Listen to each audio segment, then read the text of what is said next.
Check, check, 1, 2. How's it going, everybody? It's Elphick from MAEKAN. For the past month or so, I've been traveling a lot to China. For the ones who have been following MAEKAN, I've been to Yunan recently for a Wildball story, and I've actually traveled quite a bit to Chengdu to work with some rappers there. If you guys are interested, there's a story on MAEKAN right now featuring a good friend of ours, David. He goes by Lumi. He explains why Chengdu is the hip-hop capital in China right now and the origins of China hip-hop. Go check it out. But today I want to highlight an up-and-rising star, a good friend of mine whose name is Bohan Phoenix. It's a conversation between me and him when we were working in Chengdu. We talk a little bit about his interesting blend of cultures in his upbringing, what role he plays in the growing hip-hop scene in China. A little fun fact, the beat that you're hearing right now, it's how the collaboration between me and Bohan kind of all started.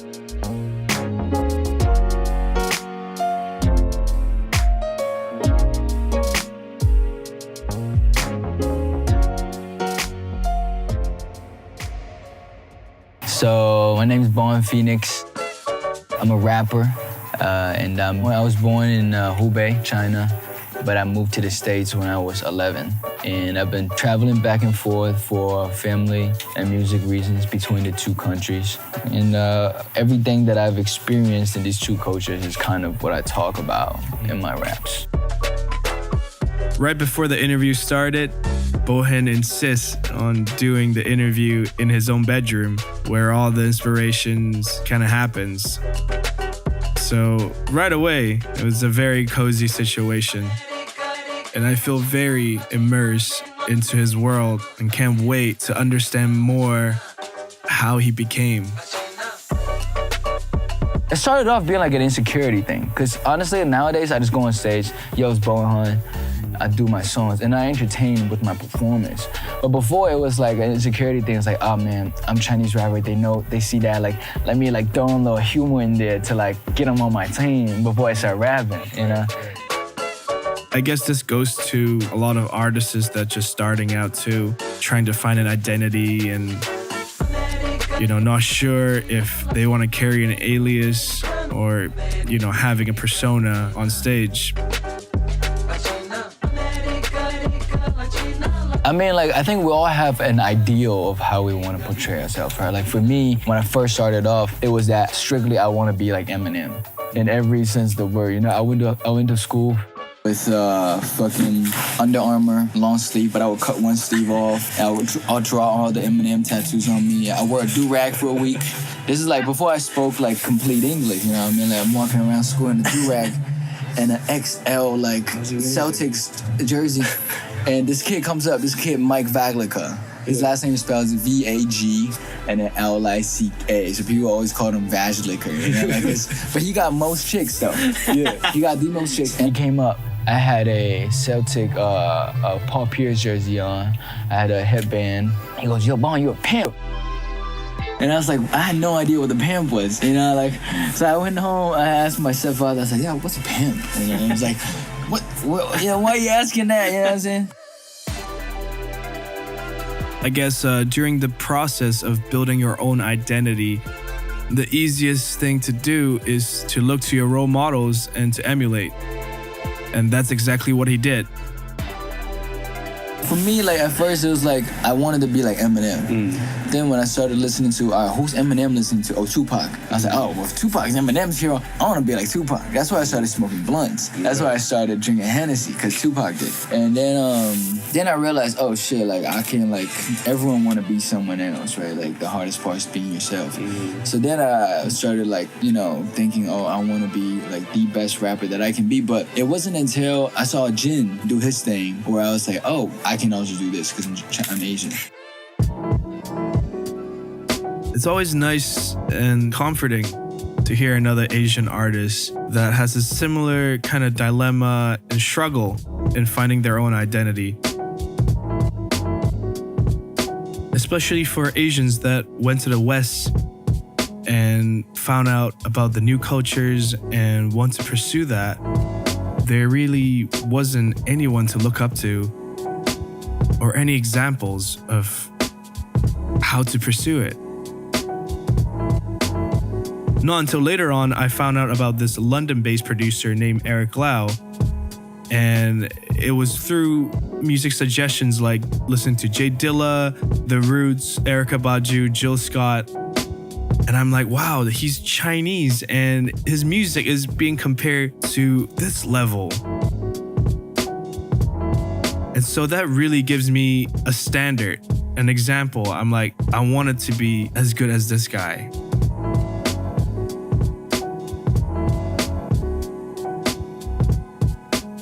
So yeah, it really hits home when Bohan was revealing how he felt during his freshman year, how he was finding his own identity by looking up to other Asian artists out there.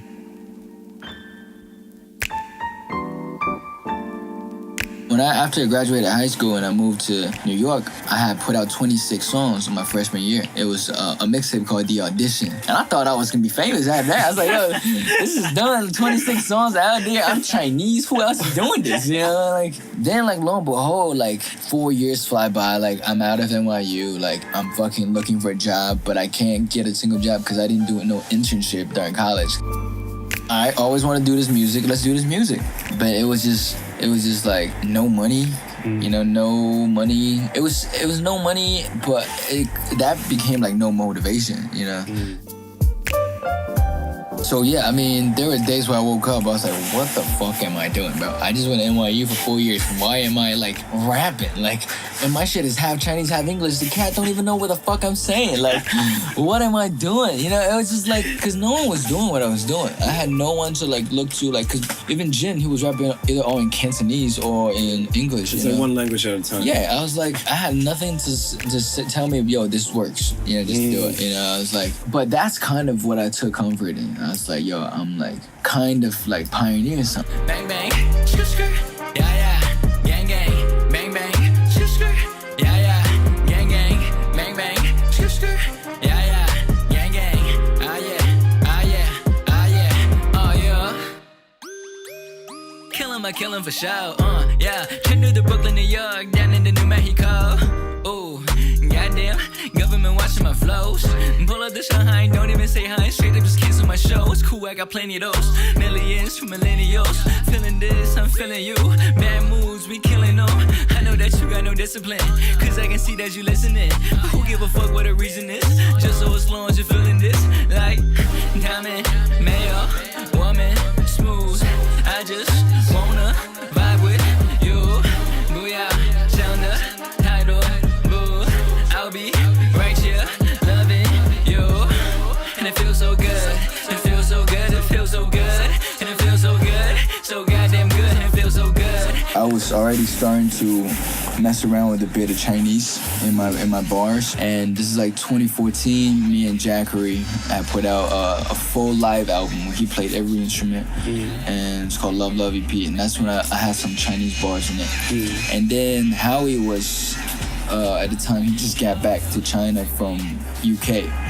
And he was making some real cool Asian sampled trap bangers, beats, but not really beats. They were more instrumental tracks, Yeah. And then I had a mutual friend who was from Beijing, and he had seen Howie show when he was in Beijing, but he was going to school in New York. He was an exchange student or whatever, foreign. He was just there for 4 years for the school. And then he's he put two and two together. He's yo, Bohan and Howie should be making music together, Eminem, since I know I'm the man. And then Howie reached out and was yo, good job, keep doing what you're doing.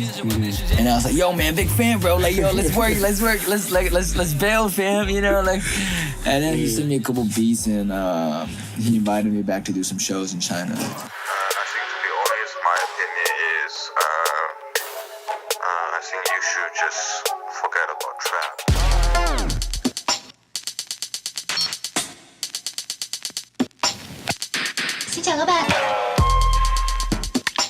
And so after years of wondering whether this rap thing was all worthwhile, Bohan had finally found the validation he needed and, having the right crowd of audience. of so many of his projects in China, somewhat inevitable that he would be working together the most recognizable hip-hop act that had come out of China, the Higher Brothers. If you haven't heard of them, they are a 4-person group from Chengdu who lit up the internet with hits like 7-Eleven, WeChat, and of course, their number one song, Made in China. The quirky style and very unique flow of their local dialect, Sichuanhua, which has a very like Korean ring to it and just makes the flow one of its kind. So naturally, I asked Bohan what is his reaction to Higher Brothers. You know, these guys have dreads, tattoos all over, and these are taboos usually from the traditional Chinese culture. You know, I was like the first time seeing like cats who look like that. Like Asian dudes are like hella tats and like dreads and shit. You know, I was confused. You know what I mean? Like I was struck by the unknown. You know, and then they started like rehearsing and flowing. I was like, yo, man, that's why my shit was in English because I wasn't prepared. You know what I mean? Like I was like, all right, this is a verse I had. I'm gonna throw this in there, but I'm in the cipher though. You know what I'm saying? So even me, man, like I was like there shooting the cipher for these Chinese cats, but still having doubts. Right. Until like I heard it, I was like, okay, bro, like this is it. You know what I'm saying? This is the reason why I'm here. This is the reason why I've been doing this. You know, like it's just seeing other people do it, and then also it's just like hearing it in Sichuan dialect for the first time. Dude, I don't know what the fuck they're saying. It was still like me listening to a foreign language, you know what I mean? And it was like mind blowing. I was like, there's too many layers here. Like I'm in China, listening to Chinese rap, but I don't understand it. But it sounds so good. Yep. But I don't understand how these cats are dressed, because cultural appropriation is a big thing back in the States. You know, it's like all these questions come to mind. I'm like, wait, do y'all think about this? Like, you know, like, it's really, yeah. So that's cool. Yeah, so that's how that cipher came about.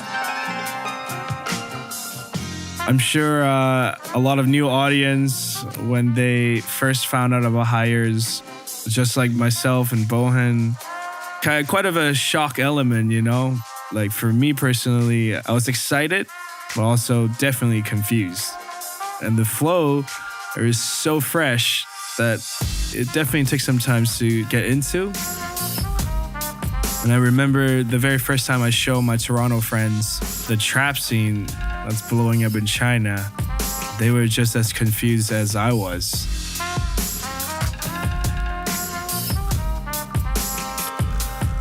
As a producer and a DJ myself, I'm fascinated to see how other successful artists work and what are their work ethics and how they think, especially with an interesting upbringing like Bohan Phoenix.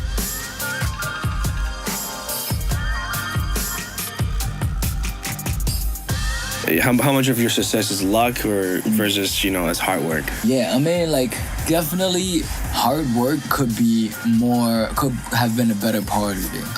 As much as I do work, I wouldn't say I'm a hard worker, more of a smart worker, because I am lazy, you know what I mean? And then it's more about persistence more than anything. It's like, I think for me, it was more about trying it again, even if it took like 6 months, you know, break, you know, like I think a lot of people who never make it, it's not because they're not good or because they're good or whatever, it's just because they just stop, you know what I mean? Like, if you just keep going, somebody will listen, you know what I mean? Like, somebody will turn you into a fucking meme if you keep going, you know what I mean? You still get your money, you know what I'm saying? Like, it's all about like persistence for me, you know, like, and definitely luck has played a part, you know, being in the right place at the right time, having met that dude who put me and Howie together, you know, like just randomly, like this dude who has never been in my life before, but he happened to grew up listening to hip hop in China, and it made him search out for rappers once he got to New York. You know, it's just like,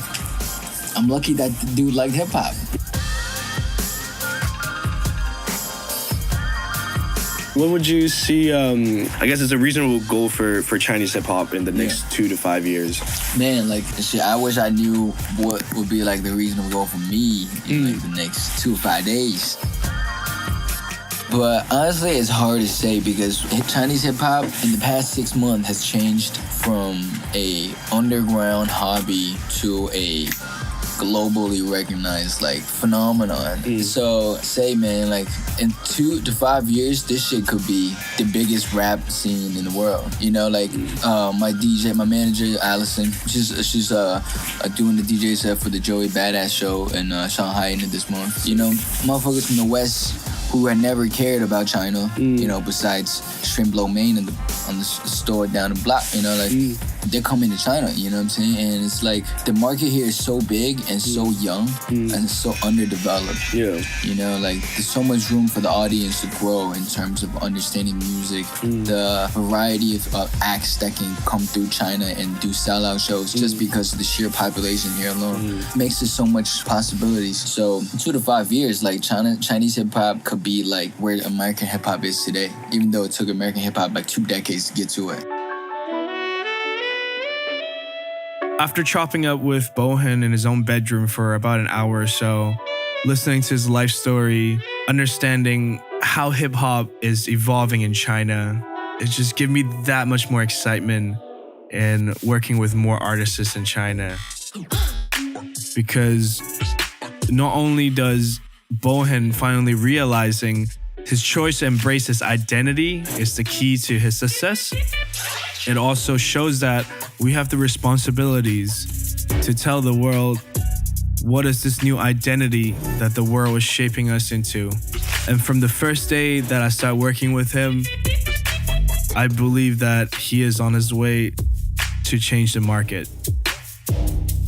It's just like how I was struggling in New York. I was like, how do I not compete no more? And I was like, oh, I'm Chinese. After I started adding in Chinese traits to my music, I started being comfortable and I started contributing instead of just like imitating. And that's the same thing I want to do in China. It's just like sharing what I've learned from the West and putting it through my music and hoping that will open more perspectives and more conversations. You know what I mean? Like, it's like, you know, I have this song called Product and Emo Young. It's like, one's like, wait for me, like Emo Young. Like, you know what I mean? Like, we've all become products, you know? So let's just be like a more unique product.